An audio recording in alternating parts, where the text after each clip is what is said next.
బయట వాళ్ళకన్నా సనాతనంలో ఉన్న వాళ్ళతోనే ఎక్కువ థ్రెట్ ఉంది సనాతనానికి. మేము న్యూట్రల్గా ఉన్నామని చెప్పేవాళ్ళు ఉంటారు చూడండి, వాళ్ళ వల్ల ఎక్కువ థ్రెట్ ఉంది. ఒక క్రిస్టియన్, నేను క్రిస్టియన్ అని చెప్తే అబ్బా చూడు అతని మతం మీద ఎంత మంచి గౌరవం ఉంది. ఒక ముస్లిం, నేను ముస్లిం అని చెప్తే చూడండి అతని మతం మీద అతనికి ఎంత ఇష్టం ఉంది అని చెప్తాను. అదే ఒక హిందూ, నేను హిందూని అని చెప్తే అతను చూడండి ఎంత మత ఛాందసం అంటారు.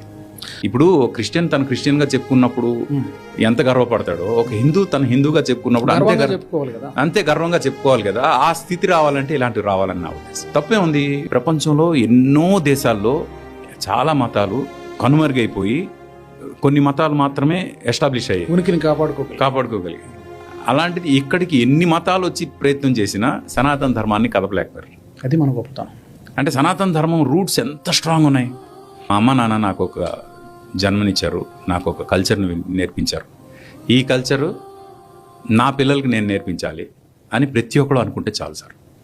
సింపుల్. మన అమ్మ నాన్నకి వాళ్ళు మనకి ఏదైతే పేరు పెట్టారో అలాగే మనకు ఒక కల్చర్ నేర్పించారు. ఈ రెండింటిని మనం కాపాడదాం.